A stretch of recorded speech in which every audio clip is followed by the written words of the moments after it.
नमस्कार, चैनल धन की बात में आपका स्वागत है। आप देख रहे हैं द अल्फा रिटर्न शो। इस शो में हम बात करते हैं बाजार के बारे में, निवेश के बारे में और धन के बारे में। इन सब के खूबी, खतरे और खामियों का एनालिसिस करते हैं हम और इसके लिए हम ढेर सारे रिसर्च करते हैं, बाजार के विभिन्न पहलुओं का अध्ययन करते हैं इस कार्यक्रम में। तो आइए चलिए चलते हैं द अल्फा रिटर्न शो में। लेकिन उससे पहले एक चीज का ख्याल रखिएगा।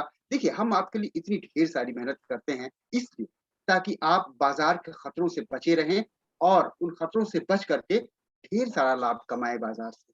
लेकिन इन मेहनत का हमको बस एक फेवर चाहिए। आप हमारे चैनल पर अगर आप नए हैं तो इसे सब्सक्राइब कर दीजिए और वो जो बेल वाली घंटी है उसे भी। तो आइए चलते हैं हम लोग इस चैनल में आगे कार्यक्रम में और बात करते हैं विकास जी से, टाटा मोटर्स के शेयर्स जो लगातार दहाड़े मार रहे हैं उनके बारे में। तो विकास जी नमस्कार, द अल्फा नमस्कार, रिटर्न में आपका स्वागत है। नमस्कार, नमस्कार और जैसा वास्तव आपने में सुना कि टाटा आप मोटर्स के बारे में जो शेयर चल रहे हैं दहाड़े मार लगातार बढ़ते चले जा रहे हैं, तो इसके बारे में जरा कुछ प्रकाश डालिए, हमारे दर्शकों को बताइए, हमारे निवेशकों को। आपने बहुत अच्छा सवाल पूछा है। टाटा मोटर्स आज एक इस सबसे लाडला और सबसे दुलारा बेटा बन गया है। हर कोई इसे पसंद कर रहा है, हर कोई इसे खरीदना चाह रहा है। जबकि अगर आप देखेंगे तो आज से 6 महीने, 8 महीने पहले ही कंपनी की स्थिति कुछ खास नहीं थी। बिल्कुल अगर आप देखेंगे तो जो इसका लास्ट हाई बना था टाटा मोटर्स का, वहां से करीब इसके शेयर प्राइस में 75% तक की गिरावट आई थी। तो अब ऐसा क्या हो गया जिससे कि ये अचानक लोगों का लाडला बन गया? भाई कहीं ना कहीं कुछ ऐसा है जो चीजें बैलेंस शीट पर रिफ्लेक्ट नहीं हो रही हैं। बैलेंस शीट तो लेकिन सिर्फ एक बात पहले, एक चीज, लेकिन इसके पहले ये जरा जानना चाहेंगे कि आखिर ऐसा क्या गलत किया कि जिससे कंपनी जो है की पहले पोजीशन इतनी अच्छी नहीं थी। जैसा कि मेरा अनुमान है, बिल्कुल पहले कंपनी बिल्कुल पर कर्ज बिल्कुल थे और तमाम चीजें थी और ऐसी सिचुएशन है जो और अचानक लाडला बन गया। तो जरा प्लीज इस पर भी कुछ रोशनी डाल दीजिए। अगर आप गौर से देखेंगे तो मैं दरअसल आपके सवाल पर आ ही रहा था। अ, जो अभी वर्तमान समय में जो लोग आज इतने आशान्वित हैं, इतने होपफुल हैं और इतने बुलिश है टाटा मोटर्स को लेकर के, तो कहीं न जी। कहीं इसके रूट्स इसके प्रॉब्लम में ही छुपे हुए हैं। आखिर हम्म। ऐसी कौन-सी प्रॉब्लम्स थी जिसकी वजह से टाटा मोटर्स के शेयरों का जो वैल्यू है वो 75% तक गिर गया? और एक तरीके से हम्म। स्थिति लास्ट में कोरोना के टाइम में तो ये आ गई कि बिल्कुल कंपनी ऐसा लगा कि बिल्कुल खराब हालत में ही पहुँच गई। तो हम्म। आज जो कंपनी की अच्छी स्थिति है यार, जो इसके जो वैल्यूएशंस इतने अट्रैक्टिव लग रहे हैं, इतने प्रॉस्पेक्ट्स इतने अट्रैक्टिव लग रहे हैं, उसके पीछे जानने के लिए आवश्यक है कि कंपनी पहले किन-किन प्रॉब्लम से गुजरी है। अगर आप उसको ठीक से समझ जाएँगे, तो जो आज के जी। हालात हैं, आप उसको समझ जाएँगे। जैसे ये बिल्कुल। ठीक उसी तरीके से अगर कोई आदमी अगर बहुत समय से उसको बुखार लगा हुआ था या वो बीमार था और उसको जी। अगर आज अगर वो दौड़ने लगा, तो अगर आप बीमारी की हम्म। वजह जान जाएँगे तो आप समझ जाएँगे कि हाँ, वो आखिर दौड़ने क्यों लगा, है ना? हाँ, तो क्या टाटा हुआ, इस मोटर्स चीज के से साथ कैसे भी ताकत आ गई। एग्ज़ैक्टली तो टाटा मोटर्स के साथ भी यही स्थिति हुई है। आप ये देखिए टाटा मोटर्स के साथ एक विडंबना कहिए या जो कहिए, Tata Motors commercial vehicle segment में एक बड़ा ही स्ट्रॉन्ग प्लेयर शुरू से रहा है और एक समय तो हम्म। ये मार्केट लीडर भी था। लेकिन हम्म। पैसेंजर व्हीकल के सेगमेंट में टाटा मोटर्स की दमदार स्थिति उपस्थिति कभी नहीं रही। पैसेंजर व्हीकल हाँ, इसमें सेगमेंट में इंडिका भी फेल रहा, काफी हद तक कह सकते हैं, बहुत अच्छा नहीं रहा। फेल इंडिका तो भी नहीं कह है और भी सकते हैं, तमाम लेकिन हाँ, स्थितियां। लेकिन बहुत अच्छा नहीं रहा और वही मैं बाकी कह भी रहा जो हूँ, बहुत दूसरी अच्छा कई नहीं सारे रहा। कारें उसने लॉन्च की लेकिन वो सक्सेसफुल नहीं रही। तो एक तरीके हम्म। से आप ये कहें कि जो पैसेंजर कार का जो सीक्रेट है, जो कोड है, हम्म। वो टाटा कंपनी हम्म। कभी क्रैक नहीं कर पाई, ट्रैक नहीं करता। है ना? तो जो अब आप देखिए लेकिन कि लैंड रोवर और जगुआर जो वैसी कंपनी थी, पैसेंजर व्हीकल से अलावा जो बड़ी गाड़ियां हैं इनकी, वो तो बेहतर प्रदर्शन कर रही हैं। हाँ, लेकिन लेकिन वो टाटा की अपनी ओरिजिनल कंपनी नहीं है। टाटा कंपनी ने हम्म। लैंड रोवर और जगुआर को एक्वायर किया था। तो उनकी हम्म। टेक्नोलॉजी और उनकी बाकी जो उनकी क्षमताएं हैं वो कंपनी ने खुद खरीदी। लेकिन जैसा हम्म। महिंद्रा है या फिर हमारे मारुति है या हुंडई है, ये हम्म। सब जितनी भी जो कंपनियां हैं, इनकी जो अपनी ओरिजिनल कारें हैं वो हम्म। काफी अच्छा परफॉर्मेंस करती रही हैं। जैसे अगर आप जी इंडियन जी। ऑटो मार्केट को अगर आप देखेंगे तो ब्रॉडली हम्म। जो पैसेंजर कार का जो मार्केट की मैं बात कर रहा हूँ, तो हम्म। 54% मार्केट शेयर मारुति का है। वहीं हम्म। लगभग 19% हुंडई का है। यानी ये टोटल जोड़ करके हो गया 73 टू 74%। अगर आप इसमें महिंद्रा हम्म। को जोड़ देंगे तो वो भी आ जाएगा, प्लस हम्म। किया भी है और कोई दूसरी भी कंपनियां हैं। तो अगर आप हम्म। पिछले साल के फरवरी 2020 के आंकड़ों को देखेंगे मार्केट शेयर के, तो टाटा जी जी। मोटर्स का पैसेंजर कार सेगमेंट में जो हिस्सा था वो सिर्फ चार हम्म। दशमलव चार प्रतिशत था। हाँ हाँ, और बिल्कुल साढ़े मारुति चार का, के आसपास ही था। हाँ, और मारुति हम्म। का समझिए कि 54% है। तो आप सोचिए कितना बड़ा हम्म। फर्क था। इनफैक्ट बहुत बड़ा, बहुत। जो जो जो सेकंड डोमिनेंट कंपनी है हुंडई, वो भी इससे 4 हम्म। गुना ज्यादा बड़ी मार्केट कैप लेकर के बैठी हुई है। हम्म। अब आप फरवरी 2021 के आंकड़े देखिए, यानी 1 साल बाद, तो ये बढ़ हम्म। करके 8.8% हो गया। यानी लगभग अपना जो मार्केट शेयर है, टाटा मोटर्स ने हम्म। डबल कर लिया। लेकिन ऐसा हुआ डबल। कैसे? ऐसा हुआ हम्म। कैसे? तो अब मैं हाँ, वही ये आपको बहुत मैं महत्वपूर्ण। फिर से कह रहा हूँ ना कि अब फिर से हमें एक बार जी। थोड़ा जाना पड़ेगा इसके हिस्ट्री में।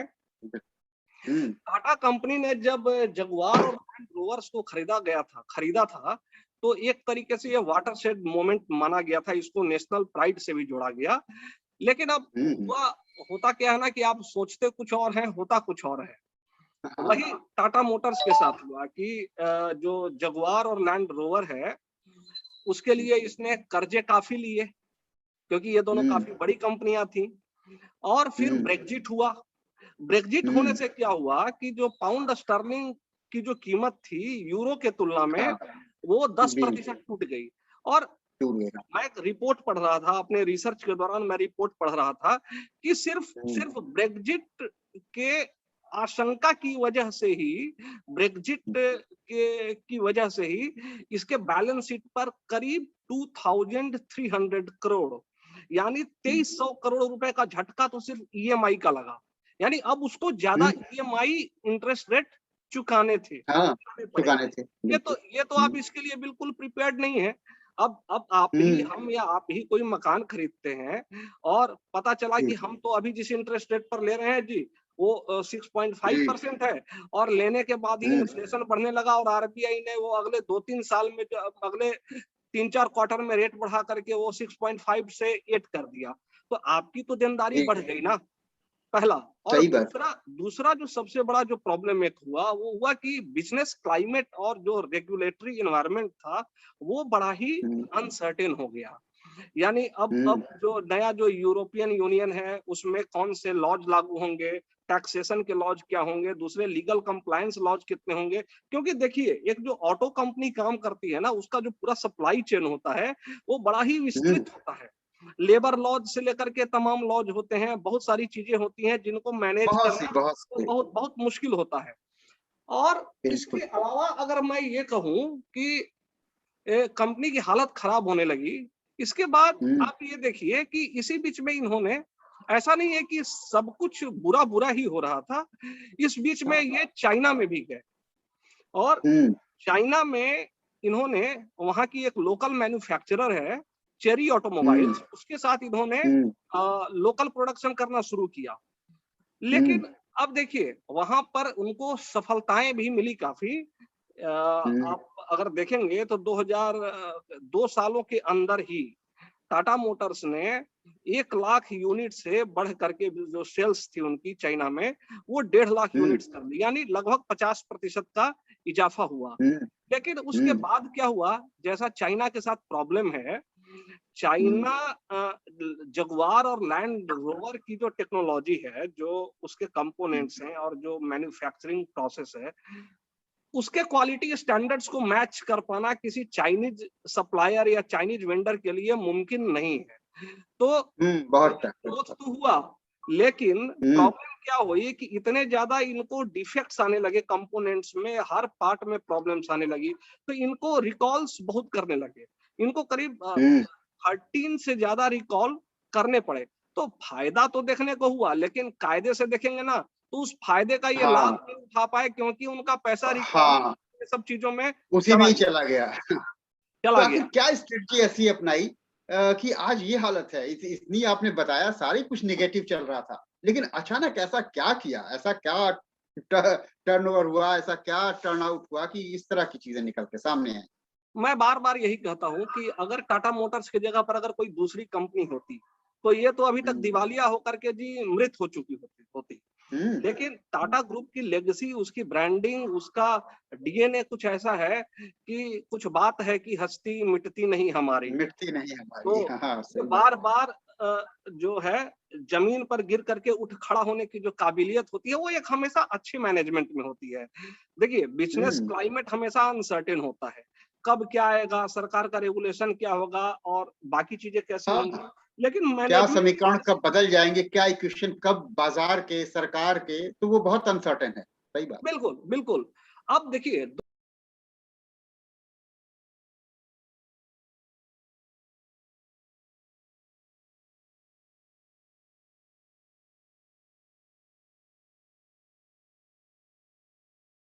2016 के आसपास कंपनी के शेयर काफी गिर गए थे, हम्म और आप देखेंगे तो ऐसा कुछ भी नहीं लग रहा था जिससे कि हाँ कंपनी बड़ा ट्रांसफॉर्म कर रही है और कुछ ऐसा कर गुजरेगी। लेकिन 2016 के आसपास ही कुछ ऐसा एक दौर था जब हम्म कंपनी को रियलाइज हुआ कि अब कुछ करना पड़ेगा, हम्म अब कुछ करना पड़ेगा, नहीं तो बोरिया बिस्तर गोल हो जाएगा। ऐसा जी, ठीक तो बात। एक एक इनोवेशन के फ्रंट पर भी लगातार कंपनी पिछड़ रही थी। टाटा नैनो का जो हाल हुआ वो तो हम सब जानते ही हैं। हाँ। तो हम्म कुल मिला-जुला करके आप देखिए पूरी निराशाजनक निराशाजनक परिस्थिति थी। लेकिन हम्म, 2016 ठीक। में मैंने फिर कहा ना कि 2016 एक हाँ। बड़ा ही वाटरशेड मोमेंट था, जब कंपनी को हम्म ये रियलाइज हुआ कि हाँ अब कुछ अलग करना पड़ेगा। और हम्म देखिए, एक बड़ी मैं बात कहता हूँ कि टाटा ग्रुप के लिए सबसे बड़ा वरदान जो बन के आए ना, वो थे एन चंद्रशेखरन। 2017 में हम्म, उनको टाटा सन्स हाँ, का उन्होंने। हाँ, एग्जीक्यूटिव चेयरमैन बनाया जाता है। बिल्कुल। और वो चंद्रशेखरन उस ने जगह से जिस बहुत से तरह का बदलाव शुरू हुए। हाँ। एग्जैक्टली तो हम्म चंद्रशेखरन के बारे में हम सब जानते हैं कि उन्होंने चुपचाप रह करके टीसीएस को हम्म किस मुकाम पर पहुंचा दिया। वो दुनिया की सबसे हम्म बड़ी कंपनियों हम्म, में आज उसका शुमार किया जाता है। बिल्कुल। और वो बिल्कुल लो प्रोफाइल रहने वाले, बिल्कुल डीप रूटेड और हम्म बहुत जबरदस्त बिजनेस कारोबारी सूझबूझ रखने वाले व्यक्ति हैं। तो हम्म टाटा सन्स के सारे कंपनियों में एक तरीके से, न सिर्फ टाटा मोटर्स में, बल्कि उन्होंने एक हम्म तरीके से रीस्ट्रक्चरिंग करना शुरू किया। और हम्म टाटा मोटर्स में भी इसी कड़ी में, क्योंकि टीसीएस के बाद टाटा मोटर्स सबसे बड़ी और सबसे महत्वपूर्ण कंपनी टाटा ग्रुप के हम्म अंदर मानी जाती है, इसलिए निश्चित रूप से अगर ये घाटा उठा रही थी तो हम्म, इसको पटरी पर लाना उनका मुख्य उद्देश्य हो गया।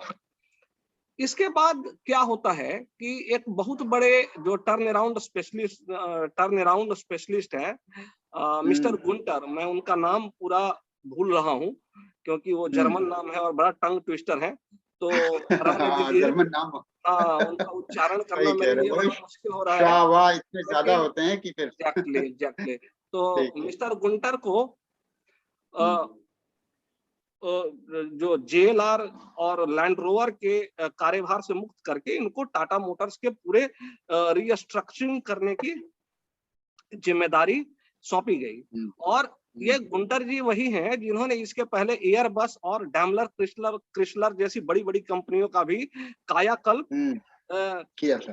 किया था। तो ये एक तरीके से आप हम्म, मान के चलिए ये कायाकल्प विशेषज्ञ के रूप में हाँ, टाटा ग्रुप ने इनको सौंपा कि भाई अब जो है अब आपको ये करना है। मतलब ये ऑटो के पीके हैं, प्रशांत किशोर हैं ऑटो के।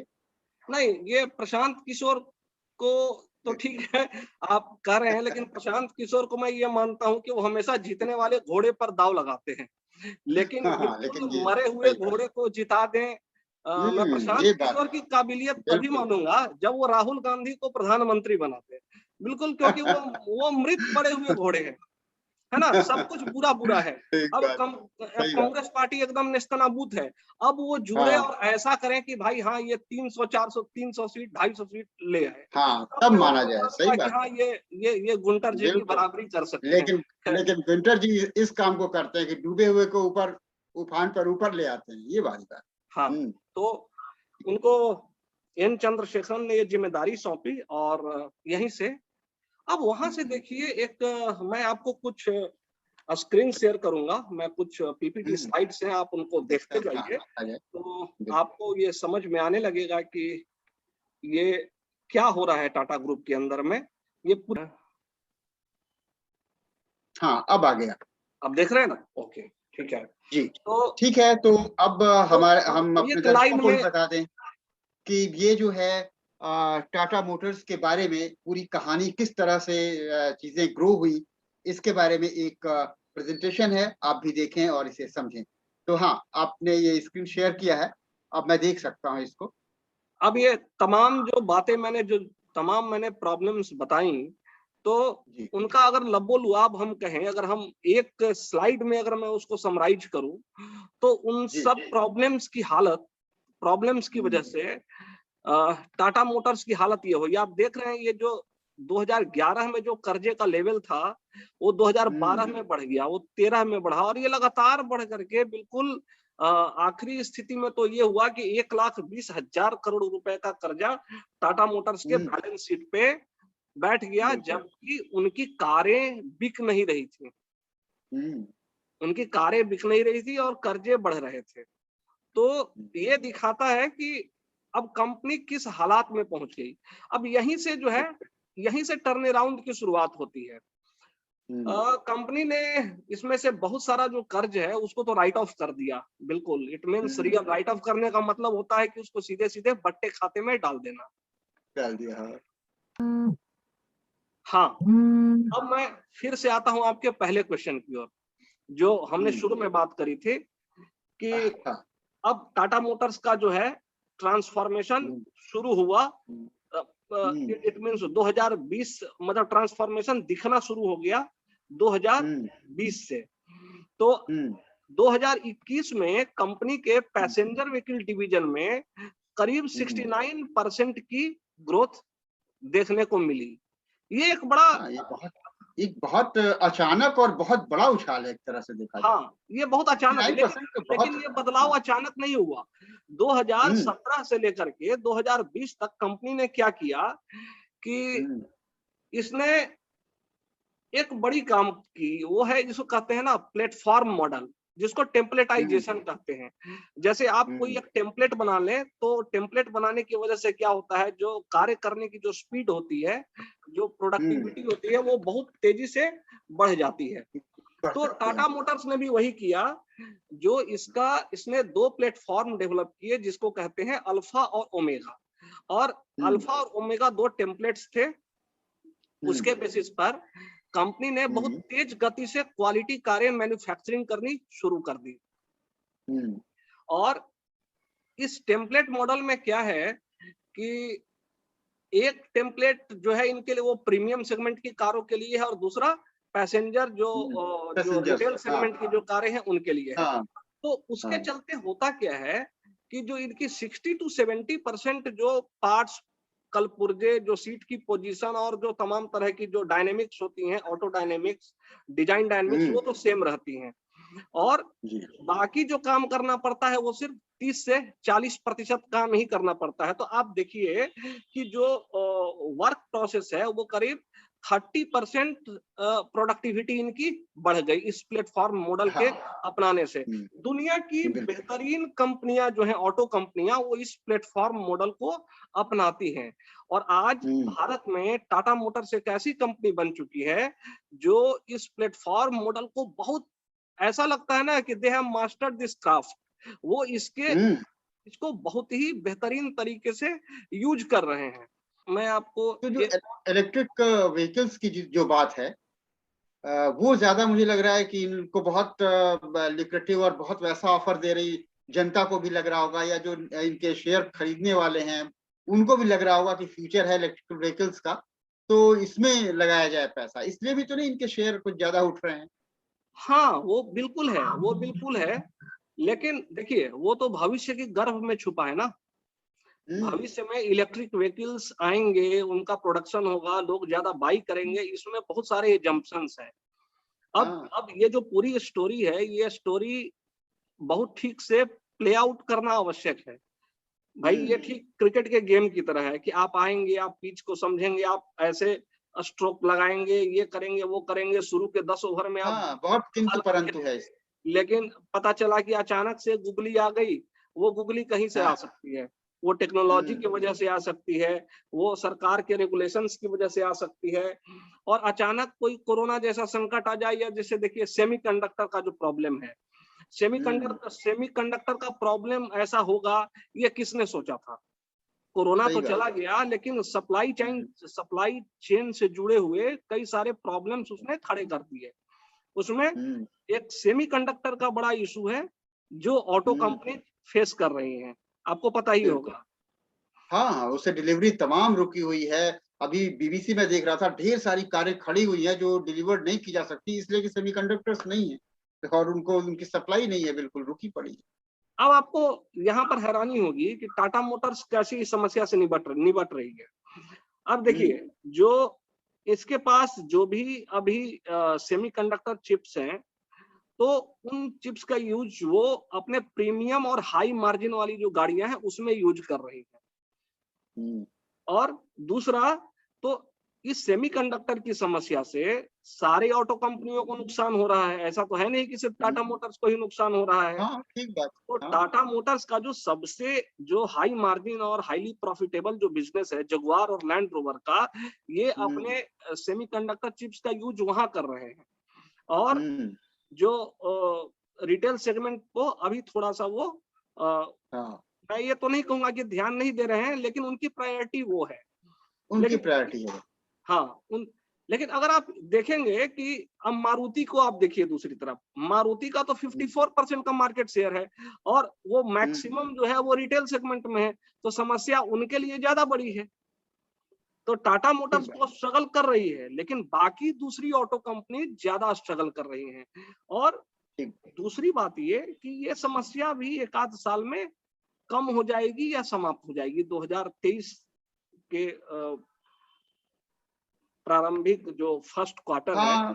लोग कहा जा रहा है कि ये समस्या काफी हद तक कम हो जाएगी। हाँ, दूर हो जाएगी, क्योंकि तब तो तक चीजें आ जाएंगी उस तरीके से और सेमीकंडक्टर्स अवेलेबल हो जाएंगे, तब तक तो समस्या दूर हो जाएगी। लेकिन मुझे लगता है कि इलेक्ट्रिक व्हीकल्स का जरूर इफ बट बहुत है और बहुत भविष्य की बात है, लेकिन अभी जो निवेश कर रहे हैं लोग, जैसे टीजीपी और इन लोगों ने निवेश किया इतने ज्यादा पैसों का, और भी तमाम चीज, एक कह सकते हैं कि एक इमोशनल या उस तरह का क्वेश्चन तो है ही है इसमें, इसकी बढ़त में, इन चीजों के, टाटा मोटर्स के एक फैक्टर तो हो सकता है। नहीं, ये बिल्कुल फैक्टर है। और टीपीजी ने जो अभी निवेश किया है, वो हम्म। टीपीजी की अभी एक पूरी स्ट्रैटेजी है कि वो जो हम्म। एनवायरमेंट फ्रेंडली जो बिजनेसेज हैं उनको वो हम्म। सपोर्ट करेंगे। और टाटा हम्म। मोटर्स चूंकि बहुत तेजी से ट्रांसफॉर्म कर रही है, और वो इलेक्ट्रिफिकेशन पे बहुत ज्यादा जोर दे रही है। हम्म। अगले 2-3 सालों के भीतर भीतर कंपनी की योजना है कि वो 10 नए ब्रांड्स इलेक्ट्रिक व्हीकल के वो लॉन्च करेगी। तो पहला इसका फोकस ये है। दूसरा, एन चंद्रशेखरन का एक मैं बयान पढ़ रहा था, जिसके मुताबिक कंपनी न सिर्फ कारें बना रही हैं, बल्कि एक देश के भीतर एक पूरा का पूरा जो इकोसिस्टम है इलेक्ट्रिक व्हीकल्स हम्म। का, वो तैयार करने हम्म। पर बहुत निवेश कर रही है, जैसे चार्जिंग हम्म। स्टेशन बनाना, चार्जिंग एटसेट्रा। स्टेशन है, हाँ। एग्जैक्टली, बैटरी का स्वैपिंग है, वो बहुत सी एग्जैक्टली। चीजें ऐसी कर वो रहे हैं। हाँ। हाँ, बैटरी की पूरी मैन्युफैक्चरिंग है, बैटरी हाँ। Manufacturing, charging station, and then hmm. जो रिसर्च एंड डेवलपमेंट जो है, वो एक बड़ा हम्म। बड़ा मामला है। तो बिल्कुल। अभी अगर मैं आप ज्यादा ना उलझाते हुए, अगर मैं इलेक्ट्रिक हम्म। व्हीकल्स की योजनाओं के बारे में कहूं, तो हम्म। सबसे पहला एडवांटेज तो कंपनी के पास ये है कि ये दूसरी कंपनियों के कंपैरिजन में ये आज जो पूरी जो इलेक्ट्रिक की जो इकोसिस्टम है, उसको बहुत स्ट्रांगली खड़ा करने में ज्यादा सक्षम है। उसका मैं रीजन बता रहा हूँ कि इसके पास टाटा ग्रुप की दूसरी कंपनी है टाटा पावर, जो इलेक्ट्रिक चार्जिंग का पूरा इंफ्रास्ट्रक्चर तैयार कर रही है। दूसरा, इनके पास है टाटा टेक्नोलॉजीज। टाटा टेक्नोलॉजीज का अभी टाटा मोटर्स के साथ करार हुआ है R&D करने को लेकर के और बाकी चीजों के ऊपर। और टाटा टेक्नोलॉजी एक काफी अग्रणी कंपनी है ऑटोमोटिव रिसर्च एंड डिजाइन में और इंजीनियरिंग। तो और तीसरा, जो बैटरी निर्माण है उसके लिए टाटा केमिकल्स है। अब आप देखिए कि और जो कार मैन्युफैक्चरिंग है उसमें टाटा मोटर्स है। अब आप देखेंगे तो बड़े आश्चर्यजनक तरीके से आप पाएंगे जो जो इलेक्ट्रिक व्हीकल की जो पूरी स्टोरी है या जो पूरा का पूरा जो फाउंडेशन है वो 4 मजबूत खंभों पर टिका होता है। बैटरी, कार कार को चलाने के लिए बैटरी, रिसर्च एंड डेवलपमेंट और चौथा मैं क्या जो कह रहा था, इंफ्रास्ट्रक्चर चार्जिंग के बारे में है। Electric charging infrastructure. तो इन चारों में खुद टाटा ग्रुप के पास अपनी कंपनियां हैं। तो ऑब्वियसली अगर अपनी कंपनी है तो मार्जिन जो होगा कंपनी को सेविंग तो जरूर होगी। भाई अपनी कंपनी बिल्कुल। है, अपने घर की कंपनी हाँ, है, सारी कंपनियां अपने ही आएंगी सारा। अपनी ही है। जो ये हालांकि वो बिल्कुल प्रोफेशनल तरीके से वो चलेंगी, लेकिन कहीं ना कहीं वो बैकवर्ड इंटीग्रेशन में उनको लाभ मिलेगा। अब अगर मान लो कि मारुति सुजुकी है तो वो पूरी तरह से ऑटो सेक्टर की कंपनी है। उसके पास जो है टाटा केमिकल्स की तरह बैटरी बनाने की कैपेसिटी नहीं है और वो कर भी नहीं सकती है। नहीं नहीं, आप इसका मतलब देखेंगे। टाटा बड़ी समग्रता के साथ इस यस, क्षेत्र में, ऑटो के यस। क्षेत्र में पूरी तो समग्रता के साथ है। कम खासतौर से इलेक्ट्रिकल व्हीकल के बारे में पूरी एग्जैक्टली समग्रता, बड़े क्यूमुलेटिव और कंपोजिट तरीके से, बड़े साउंड तरीके से इसमें है। तो क्या बल्कि माना भाई जाए कि ये इतनी चीजें होने से इसको बहुत लाभ है भविष्य में, और जो इसके उठ रहे हैं शेयर, इतनी तेजी से दहाड़ रहे हैं, आगे जा रहे हैं, तो क्या ये लंबा समय तक चलेगा? बीच में तो टाटा बाय बाय नहीं हो जाएगा? नहीं नहीं, टाटा बाय बाय होने की तो संभावना मुझे नहीं नजर आ रही है। देखिए एक किसी मशहूर व्यक्ति का कथन है, मैं नाम भूल रहा हूँ, कि अगर किसी आइडिया का वक्त आ गया है तो उसको कोई रोक नहीं सकता है। तो इलेक्ट्रिक व्हीकल के बारे में हम बात सुनते थे, लेकिन इलेक्ट्रिक व्हीकल का जो वक्त है वो अब आ चुका है। आप देखिए न्यूज़पेपर से लेकर के हर जगह। और इनफैक्ट अगर अगर मैं कहूँ, हर आदमी जो है आज के तारीख में पेट्रोल और डीजल की बढ़ती कीमतों से बहुत परेशान है और कहीं ना कहीं पॉल्यूशन से भी परेशान है। क्योंकि जो जो पॉल्यूशन है उसमें वेहिकुलर जो पॉल्यूशन है उसका बहुत बड़ा योगदान है। तो एक दुनिया में एक कहीं ना कहीं सरकारों के लेवल पर, कंपनियों के लेवल पर और आम लोगों के लेवल पर भी एक कॉन्सेंसस ऐसा बन रहा है कि भाई इलेक्ट्रिक व्हीकल्स की तरफ मूव किया जाए। अब इसमें हाँ। टाटा मोटर्स नहीं कर पाती है तो हो सकता है महिंद्रा कर लेगी, महिंद्रा नहीं करेगी तो मारुति सुजुकी करेगी। लेकिन अभी वर्तमान के जो हालात हैं उसके हिसाब से जो इलेक्ट्रिक व्हीकल्स की जो स्टोरी प्ले आउट होगी अगले 10 सालों में, उसको कैपिटलाइज करने के लिए जो तकनीकी दक्षता, जो इंफ्रास्ट्रक्चर, जो इकोसिस्टम और जो मैनेजमेंट और जो तमाम जो कंपोनेंट्स जो चाहिए, वो सिर्फ और सिर्फ टाटा मोटर्स के पास दिख रहे हैं। और बिल्कुल।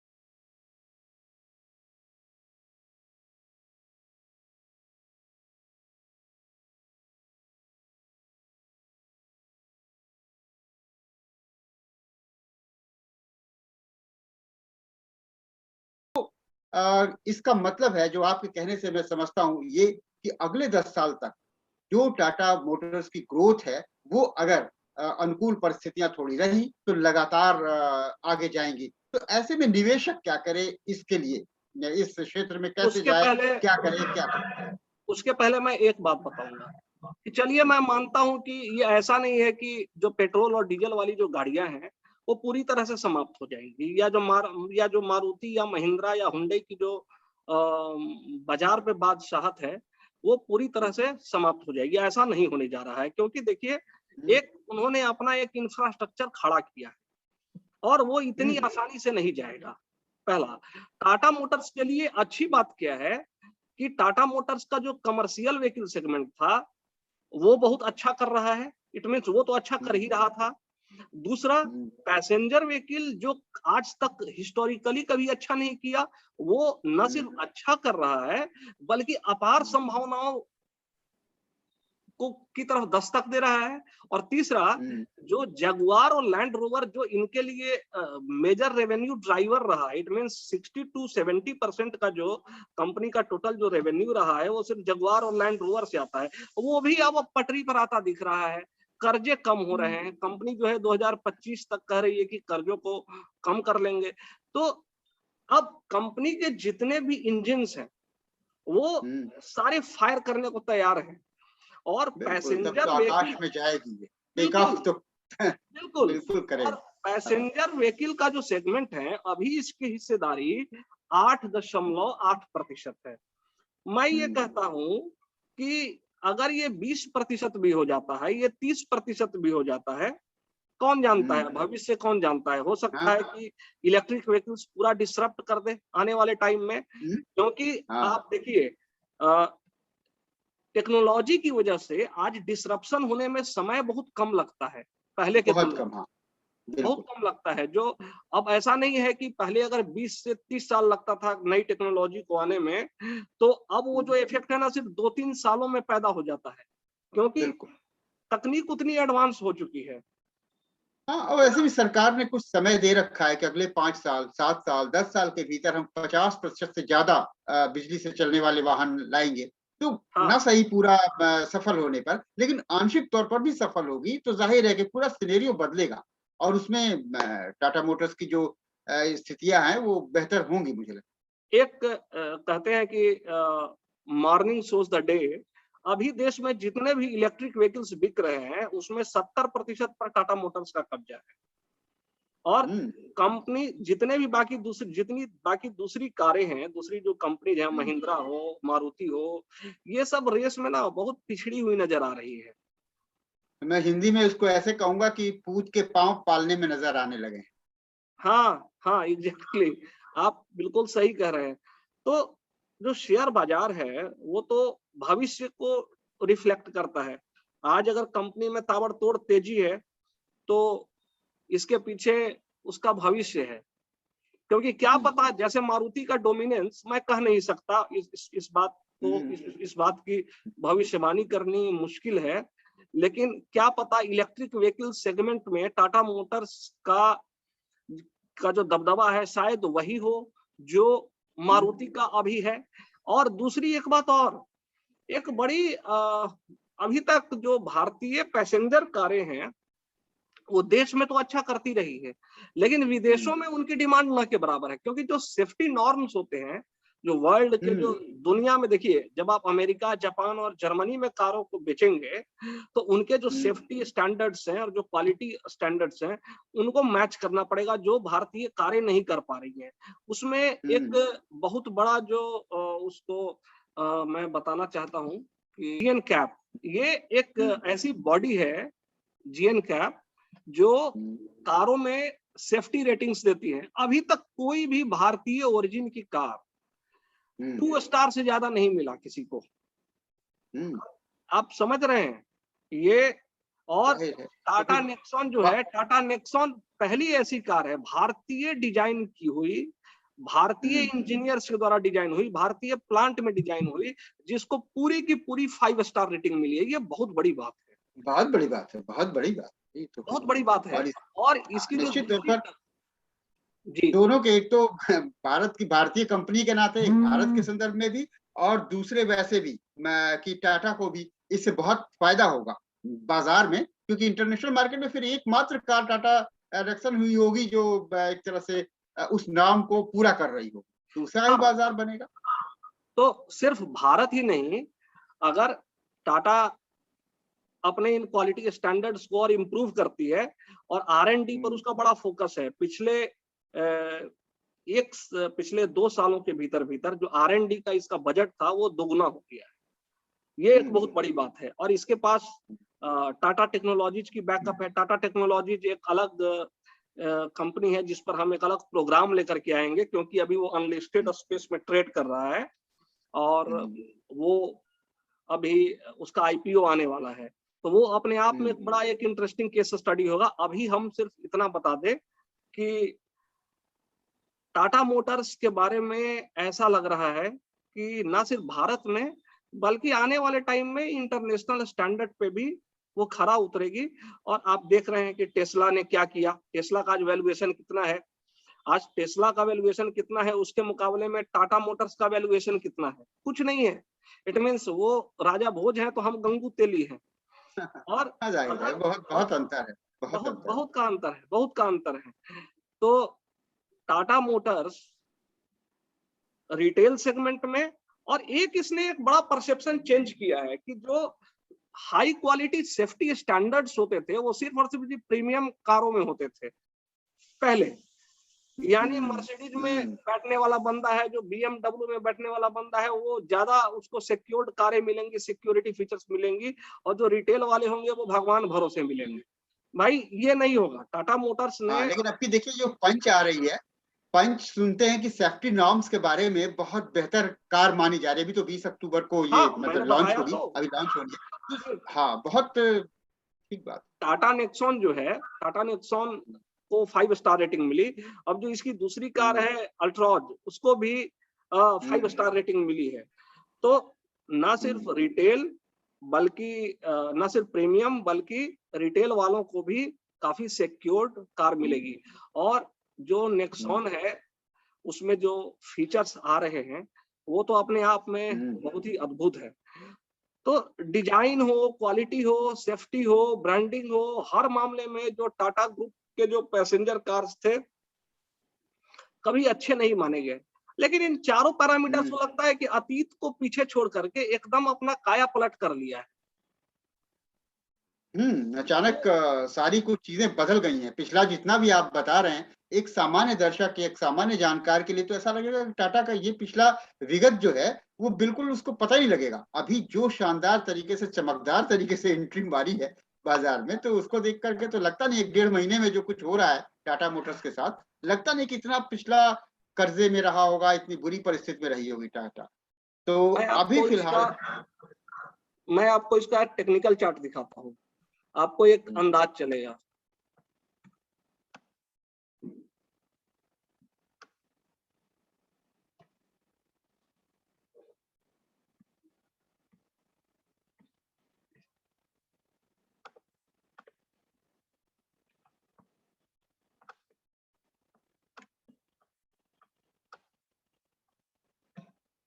आप देख पा रहे हैं?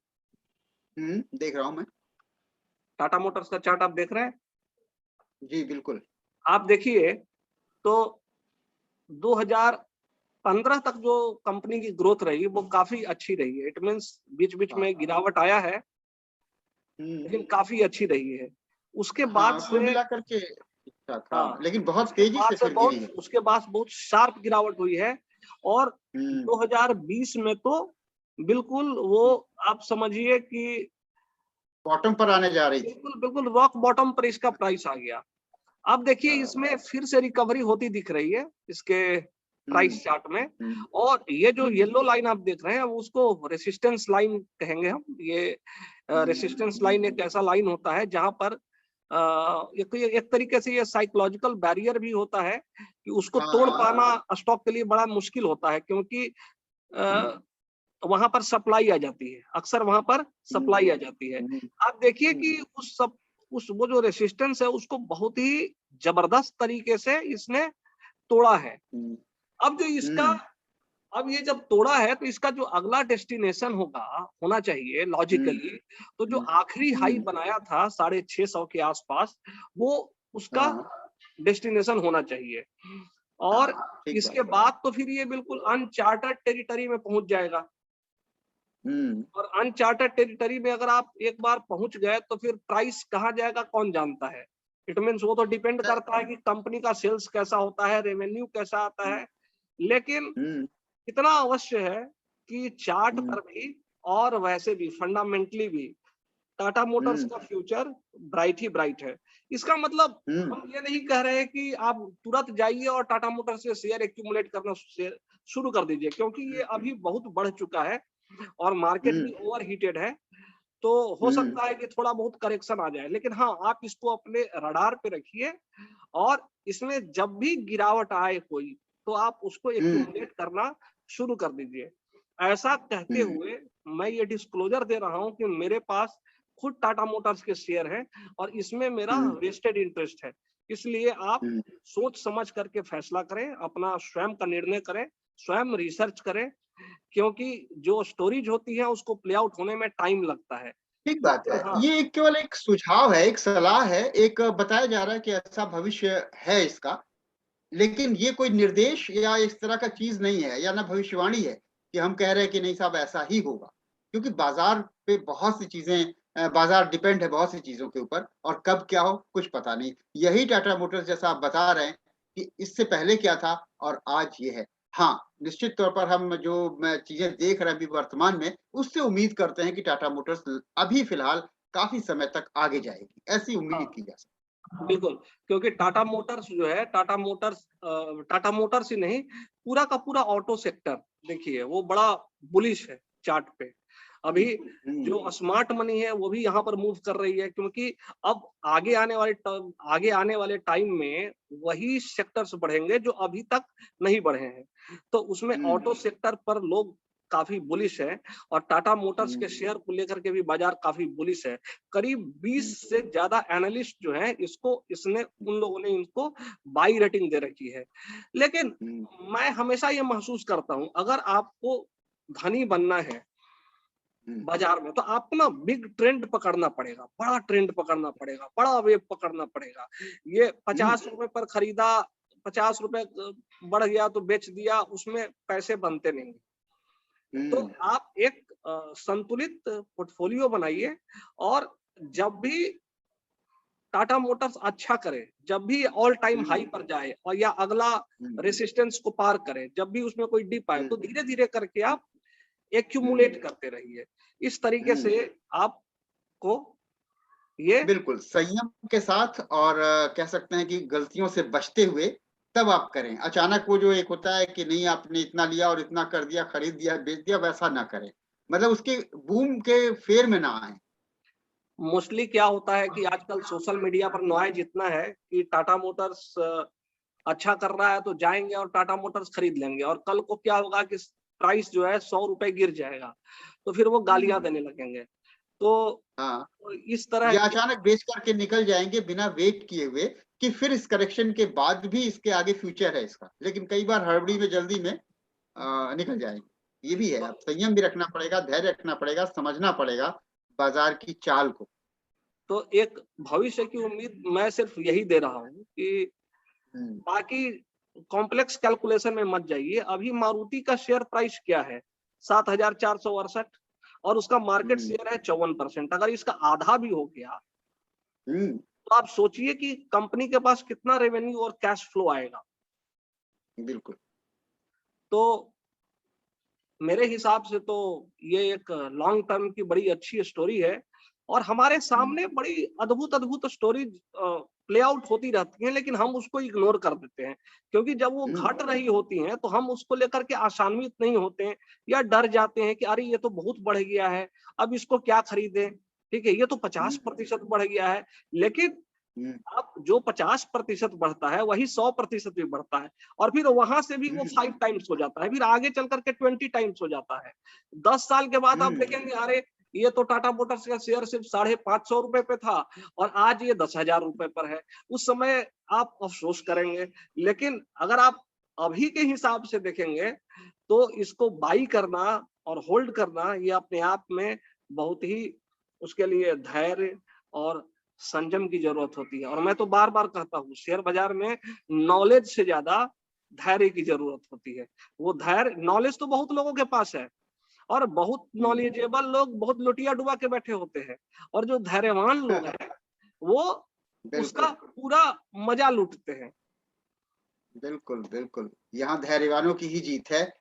तो इस नोट के साथ हम इसको ये करना चाहेंगे, आप कंक्लूड करें कि टाटा मोटर्स की जो ये शेयरों में उछाल है, जो उसकी पिछली कहानी है, जो आगे का भविष्य है आपने बताया। इस बारे में आप कोई जो कंक्लूजन रिमार्क क्या देना चाहेंगे कि क्या करें हमारे निवेशक अंततः धैर्य रखें या बाय करें, क्या करें इसके बारे में? और फिर उसके बाद तब हम लोग इस कार्यक्रम को समाप्त करेंगे, आप बताएँ।